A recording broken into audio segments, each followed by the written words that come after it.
देखो बच्चा, अगला जो है हमारा वो है सोलर सेल। ठीक, सोलर सेल क्या है तो आप लोग भली बात परिचित हो इससे। सोलर सेल क्या होता है, एक पैनल होता है ना, आप लोग जानते हो घरों में एक पैनल लगा होता है, और वो पैनल जो होता है कनेक्टेड रहता है सीधे नीचे बैटरियों से, कनेक्ट रहता है कि नहीं, आप लोगों ने देखा होगा। वो पैनल, ये पैनल है एक तरीके से, चित्र कैसा बना अभी आपको देख लेंगे, तो ये मोटा आपको लग रहा है समझाने के लिए, लेकिन आप समझो एक पैनल जो होता है वो कैसा होता है, आप जानते हो उसके ऊपर पतली सी लेयर लगी रहती है, देखे होगे। और उस पैनल में आप लोगों ने ध्यान से देखा होगा कि एक ऐसी चमकीली वायर की तरीके पड़ी होती, पट्टियाँ कुछ पड़ी होती हैं कि नहीं, पतली पतली पड़ी होती हैं। तो वो जो पत्तियाँ होती हैं वायर की, वो वास्तव में धातु की होती है, और वो धातु अधिकतर जो प्रयोग में लाते हैं वो चांदी होती है, धातु होती है वो चांदी। ठीक है, समझ पा रहे हो कि नहीं। और उसके अलावा जो तुम्हारा पैनल होता है, पूरा जो पैनल बना होता है ऊपर सतह उसकी जो पूरी बनी होती है, वो एक अर्धचालक जिसको हम बोलते हैं सिलिकॉन, उसकी बनी होती है। लेकिन जो पट्टियाँ पड़ी होती हैं लंबी लंबी, वो क्या की होती हैं, तो वो धातु की होती है, और धातु मुख्यतः चांदी वहाँ पे प्रयोग की जाती है। इसीलिए आपके पैनल जो होते हैं काफ़ी महंगे होते हैं कि नहीं महंगे। छोटा सा लाओगे वो तब भी आपका महंगा पड़ेगा, 1000 रुपये 1200 रुपये पड़ जाएगा, इतना जरा सा 20 वाट का 30 वाट का, है ना। तो वास्तव में आप यहाँ पे फिर क्या देखोगे, तो कुछ पट्टियाँ वहाँ पे पड़ी रहती हैं, वो किसकी होती हैं, वो धातु की होती हैं। अब बाकी जो आपका पूरा पैनल होता है वो सिलिकॉन का होता है। क्या बना होता है, सिलिकॉन। और सिलिकॉन क्या होती है, एक अर्धचालक युक्ति है। क्या, एक अर्धचालक है ना, अच्छा, एक अर्धचालक है सिलिकॉन। अब देखो बच्चों, हमें मालूम है कि हम सोलर सेल का उपयोग कैसे करते हैं। तो सोलर सेल को उठा करके धूप में रख दो बढ़िया से, और रखने के बाद दिन भर तुम्हारी बैटरी चार्ज होती रहती है, और रात में उसका इस्तेमाल करो। या फिर तुम बैटरी ना चार्ज करो अगर, तो सीधा तुम पैनल को ऊपर रख दो और उसमें 2 तार निकाल दो, और करंट निकलेगी बेहतरीन, है। उससे चाहे तो पंखा चला लो, है ना, चल जाएगी नहीं। ठीक, आज हम उसी को पढ़ेंगे कि जो तुम्हारा सोलर सेल है ये काम कैसे करता है, किस तरीके से ये काम करता है कि धूप में उसको रखने से मात्र, धूप में रखने मात्र से वो विद्युत धारा को बदल देता है, विद्युत धारा में बदल देता है। यानी आप देखोगे तो प्रकाश ऊर्जा को, यानी धूप की ऊर्जा को विद्युत धारा में वो बदल देता है। ठीक, क्लियर। तो आप बताओगे पहले कि ये जो बना कैसे होता है, तो आप इसके बारे में पहले लिख लो। ठीक, समझ लो। देखो बच्चों, यहाँ पे एक हमें पढ़ना है फोटोवोल्टिक सेल। तो फोटोवोल्टिक सेल क्या होता है पहले समझिए बच्चों।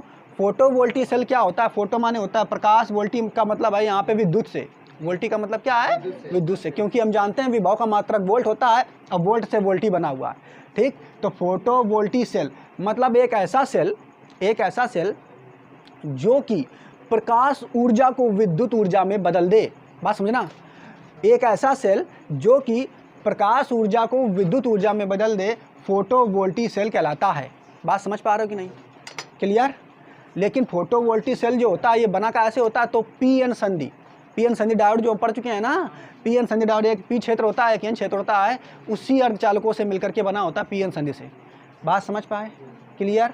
फोटो डायोड क्या होता है, एक ऐसी युक्ति जो प्रकाश ऊर्जा को विद्युत ऊर्जा में बदल दे, फोटोवोल्टिक सेल कहलाता है। फोटोवोल्टिक सेल जो होता है वो किससे बना होता है, पीएन संधि के संयोजन से ही बना होता है। इतनी बात समझ पाए। अच्छा, फोटोवोल्टिक सेल जो होता है बच्चों, वास्तव में ये बहुत एक छोटा युक्ति होती है। कैसी होती है, छोटी युक्ति होती है, ज़्यादा बड़ी नहीं होती है।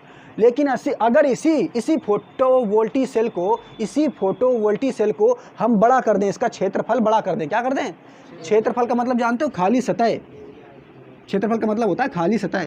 अगर इसी फोटोवोल्टिक सेल को हम बड़ा कर दें, उसका क्षेत्रफल बढ़ा दें, तो यही फोटोवोल्टिक सेल सोलर सेल कहलाता है। यानी जो आपके घरों में ये सोलर सेल लगे होते हैं, ये वास्तव में क्या है, फोटोवोल्टिक सेल। कैसे फोटोवोल्टिक सेल, जिनका क्षेत्रफल बढ़ गया है। आए बात समझ में कि नहीं, ठीक है, समझ में आ गया हो कि नहीं। चलो एक बार पढ़ लेते हैं इसको जल्दी जल्दी से।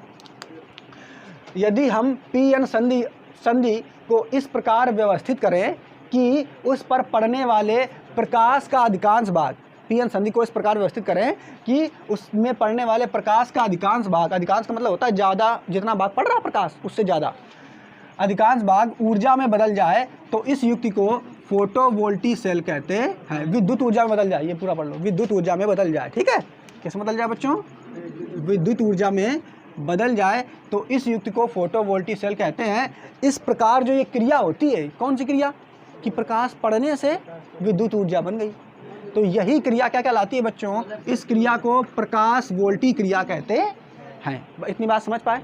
आगे क्या लिखा हुआ है, यदि हम फोटोवोल्टिक सेल का क्षेत्रफल बढ़ा दें, यदि हम फोटोवोल्टिक सेल का क्षेत्रफल बढ़ा दें, ऐसे समझ लो, मान लो ये इतना छोटा सा, ये जो छोटा सा आप देख रहे हो ये फोटोवोल्टिक सेल है, इसी को बड़ा कर दो, इसका क्षेत्रफल बढ़ा दो, बन गया पैनल, तो ये तुम्हारा सोलर सेल हो जाएगा। ठीक, इसका क्षेत्रफल अगर हम बढ़ा दें तो क्षेत्रफल बढ़ गया कि नहीं? पहले क्षेत्रफल इतना कम था और क्षेत्रफल बढ़ गया। यदि हम क्षेत्रफल बढ़ा दें तो इस प्रकार जो प्राप्त सेल है वो क्या कहलाता है? सोलर सेल कहलाता है। फिर सोलर सेल एक अभिनत, ठीक है, अभिनत, ये बोल सकते हैं अभिनत, ठीक है, पीएन संधि होती है। ये अभिनत का मतलब क्या होता है? अभिनत का मतलब इसमें किसी भी दिशा में धारा बह सकती है, ठीक है। संधि होती है जो समानता सिलिकॉन की बनी होती है। क्या की बनी होती है? सिलिकॉन। और आप लोग अच्छे से जानते हो सिलिकॉन क्या है बच्चों? एक अर्धचालक।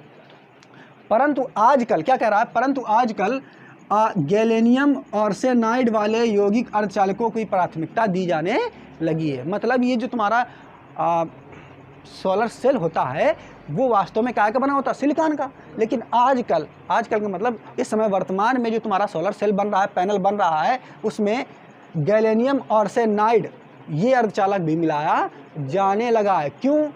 क्योंकि ये जो अर्धचालक मिलाने से होता क्या है कि जितना प्रकाश जैसे इस पे पड़ा आकर के ये तुरंत प्रकाश को अवशोषित कर लेता है। और जबकि तुम्हारा सिलिकॉन जो होता है वो प्रकाश को अवशोषित तो करता है लेकिन कम मात्रा में करता है। यानी इसके प्रकाश के अवशोषित करने की दर जो होती है वो बहुत ज़्यादा होती है। यानी जो तुम्हारे पैनल अगर केवल सिलिकॉन के होंगे तो उनको तुम शाम को रखोगे, शाम के समय सूर्य की रोशनी कम होती है, तब ये तुम्हारे काम ज़्यादा नहीं करेंगे।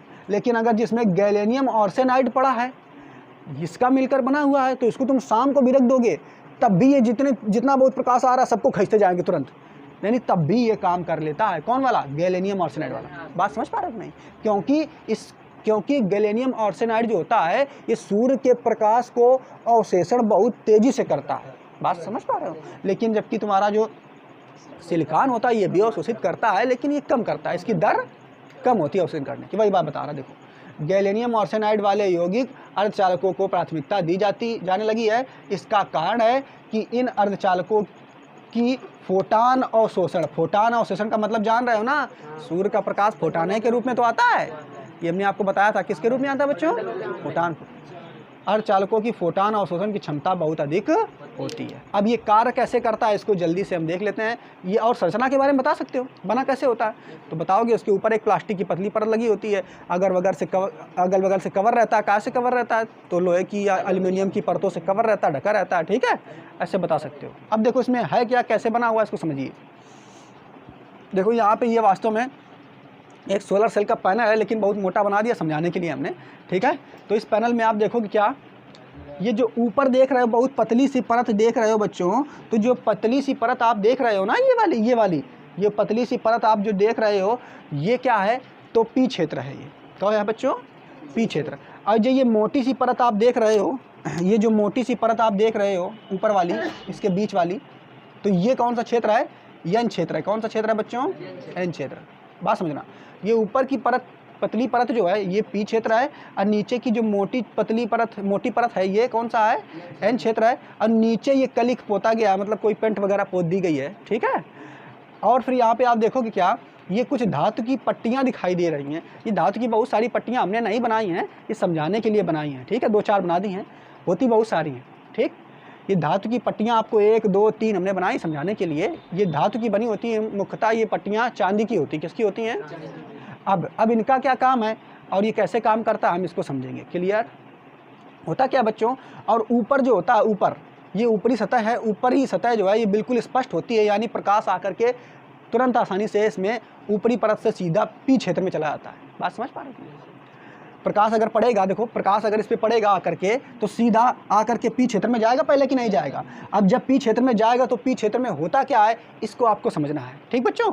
तो फिर से हम वही चित्र बनाएंगे पीएन संधि डायोड वाला, और तभी आपको ये समझ में आएगा और तभी आप क्लियर कर पाओगे, ठीक है। देखो इधर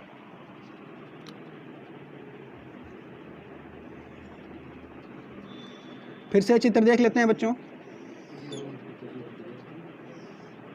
ये पी क्षेत्र में क्या होता है हमें मालूम है? कोटर। एन क्षेत्र में क्या होते हैं बच्चों? मुक्त इलेक्ट्रॉन। जल्दी से बना लेते हैं, ठीक बच्चों। ये तुम्हारा पी है और ये तुम्हारा एन है। अब बच्चों देखो ध्यान से, यहाँ पे आप अगर ध्यान से देखोगे बच्चों तो ये संधि जो है आपकी ये बन रही कि नहीं, पहले बताओ। संधि यही तो बन रही है, जो ये संधि यहाँ आपको दिख रही है वो यही तो संधि है। ये पी क्षेत्र है, ऊपर एन क्षेत्र है ना। अच्छा, और फिर हमने आपको बताया था कि n क्षेत्र से इलेक्ट्रॉन कूद करके इसमें चले जाते हैं। और जब ये इलेक्ट्रॉन कूद करके इसमें जाएंगे तो ये इसमें भर जाते हैं, और भरने के बाद यहाँ पे एक अवक्षय परत बन जाती है। बच्चों बात समझ पा रहे हो कि नहीं? और जब अवक्षय परत यहाँ पे जब बन जाती है तो बच्चों यहाँ पे क्या होगा आपका, समझो बच्चों, यहाँ पे क्या होगा, धन धन आवेश आ जाता है और यहाँ पे ऋण ऋण आवेश आ जाता है। अच्छा, बिल्कुल यहाँ पे देखो, यहाँ पे बिल्कुल आप देखोगे तो इसको अगर बनाया जाए सही से तो यहाँ पे धन धन आवेश ऊपर आ जाएगा। देखो सॉरी, कहाँ, ये पी क्षेत्र है ना, ये एन क्षेत्र, यहाँ पे धन धन आवेश आ जाएगा कि नहीं? आ जाएगा ना। और ऊपर ये ऋण ऋण आवेश आ जाएगा। देखो ये एन क्षेत्र है ना, ये ठीक है, इसमें ये एन माइनस प्लस आ जाएगा, ये प्लस प्लस आ जाएगा। बिल्कुल उससे कंपेयर करो, देखो ये पी क्षेत्र में, एन क्षेत्र में क्या प्लस प्लस आ जाएगा, तो एन क्षेत्र में देखो देख रहे हो ये प्लस प्लस आ गया, और पी क्षेत्र में माइनस माइनस, तो पी क्षेत्र में माइनस माइनस आ गया कि नहीं? क्लियर? अब इसके बाद देखो होता क्या है बच्चों, जब सूर्य का प्रकाश पड़ता तो यहाँ पे ऐसे चलने से सूर्य का प्रकाश पड़ता है तो क्या होता है बच्चों, देखो ध्यान से, सूर्य का प्रकाश पड़ने से क्या यहाँ पे, ध्यान समझना, क्या जो ये तुम्हारा अवक्षय परत बनी है, क्या इसमें अभी कोई परमाणु बचे हैं कि नहीं? परमाणु बचे हैं कि नहीं? परमाणु हैं भाई, लेकिन यहाँ पे आवेश वाहक नहीं है। परमाणु तो है, हमने बताया था आपको, ये परमाणु हैं, परमाणु अभी भी है, लेकिन आवेश वाहक नहीं है। यहाँ पे कोटर नहीं है, मुक्त इलेक्ट्रॉन नहीं है, परमाणु हैं। इतनी बात समझ पाए कि नहीं? अच्छा, यहाँ पे क्या है बच्चों, परमाणु हैं अभी। कौन है बच्चों? इससे हमने जब आपको समझाया था तब आपको याद होगा। यहाँ पे परमाणु हैं, बस अवक्षय परत में आवेश वाहक नहीं होते हैं। कौन नहीं होते हैं? आवेश। अब देखो बच्चों होगा क्या, जब प्रकाश यहाँ पे इस पे आकर के पड़ेगा, ध्यान समझना, जब इस पे प्रकाश आकर के पड़ेगा, ध्यान समझना, इस पे पड़ेगा, यानी यहाँ प्रकाश किसे पड़ रहा है? इस पे पड़ रहा है, ऊपर वाली परत में, अर्थात पी क्षेत्र में प्रकाश इसी में तो पड़ेगा। समझने की कोशिश करना भाई, थोड़ा सा कठिन है। प्रकाश आकर के इसमें पड़ेगा, पहली वाली परत में, देखो इधर पी क्षेत्र में ही तो पड़ेगा, यानी पी क्षेत्र में पड़ रहा है प्रकाश, देखो ऊपर वाली परत ही तो है। तो जब प्रकाश इसमें पी क्षेत्र में पड़ेगा तो इसमें अवक्षय परत तो बन ही चुकी है। अब पड़ने से होगा क्या, यहाँ पे भी तो अवक्षय परत बनी है, तो इस अवक्षय परत में देख, ध्यान समझना बच्चों, इस अवक्षय परत में अभी भी कौन मौजूद हैं? अभी भी यहाँ पे परमाणु मौजूद हैं। परमाणु तो मौजूद होंगे कि नहीं? मुक्त इलेक्ट्रॉन चले गए तो वो बात कोई बात नहीं, लेकिन परमाणु यहाँ पे अभी भी मौजूद हैं। अब वो परमाणु जो होंगे बच्चों, देखो समझ लो, वो परमाणु इस तरीके से होंगे। ये मान लो एक परमाणु यहाँ मौजूद है, एक परमाणु यहाँ, समझाने के लिए बता रहे हैं, ये इलेक्ट्रॉन नहीं है, ये परमाणु हैं। तो जब मौजूद हैं तो परमाणु को हम कैसे बनाते हैं, आप लोगों को मालूम है बच्चों, परमाणु कैसे बनाते हैं? ये उसका नाभिक होता है, ये कक्षाएं होती हैं, ठीक? इतनी बात समझ पाए? अभी भी इसके पास परमाणु मौजूद हैं, और ये उसके पास क्या है बच्चों, नाभिक है, और ये उसकी कक्षाएं हैं, है ना? और कक्षाओं में कौन रहते हैं? इलेक्ट्रॉन रहते हैं। कौन रहते हैं बच्चों? इलेक्ट्रॉन। अब ध्यान से समझना, यानी इस परत में अभी भी परमाणु हैं, बहुत सारे परमाणु तो रहेंगे ही, बस यहाँ पे जो अवक्षय परत में वो थे आपके आवेश वाहक, वही चले गए हैं, ठीक? अभी भी परमाणु हैं, तो यहाँ के जो परमाणु होंगे, किसके? पी क्षेत्र के जो परमाणु होंगे बच्चों, जो पी क्षेत्र के परमाणु होंगे, उन पर प्रकाश जैसे ही पड़ेगा, बात समझना, पी क्षेत्र के परमाणु पे प्रकाश पड़ा, यानी इस पे प्रकाश पड़ेगा, तो पड़ने से क्या, इसकी कक्षा में जो बाहरी इलेक्ट्रॉन है वो ऊर्जा बहुत तुरंत पाएंगे, और जहाँ ऊर्जा पाएंगे ये तुरंत बाहर निकल जाएंगे। क्या होगा? ये तुरंत ये बाहर निकल जाएंगे, ये बाहर निकल के घूमने लग गए। अब देखो जैसे ये बाहर निकले, ध्यान समझना, देखो ये पी क्षेत्र से, सुनते रहो बच्चों, जैसे ही पी क्षेत्र से इलेक्ट्रॉन निकले, क्यों निकले? तो आपको इसलिए बताया क्योंकि सूर्य का प्रकाश पड़ रहा है, तो सूर्य का प्रकाश जैसे ही पड़ा तो पी क्षेत्र से ये इलेक्ट्रॉन बहुत सारे निकल आए, इसमें ये इलेक्ट्रॉन निकल आए, ठीक है? बात समझते रहे ना बच्चों? अब जब ये इलेक्ट्रॉन निकला, अब ये जाएंगे कहाँ इलेक्ट्रॉन भाई? तो देखोगे क्या कि पी क्षेत्र में जो इलेक्ट्रॉन है वो जाएंगे कहाँ? तो इलेक्ट्रॉन देखेगा जो निकला है कि अरे यहाँ पे तो माइनस माइनस है, यहाँ पे तो माइनस माइनस है मेरे क्षेत्र में, हटाओ, हम इनके पास रहना नहीं, हमें बिल्कुल नहीं रहना इनके पास। तो तुरंत ये जो इलेक्ट्रॉन है बच्चों, ऊपर जो ये आप देख रहे हो ना, पतली पतली परतें, किसकी? धातुओं की। ये धातु की जो पतली पतली परतें हैं, तुरंत इन इलेक्ट्रॉनों को अपने पास बुला देती हैं, यानी ये इलेक्ट्रॉन तुरंत निकल के इनके पास जाना शुरू कर देते। बात समझ पा रहे हो कि नहीं? अब जब इलेक्ट्रॉन इनके पास जाना शुरू करेंगे तो इलेक्ट्रॉन चलेगा कि नहीं?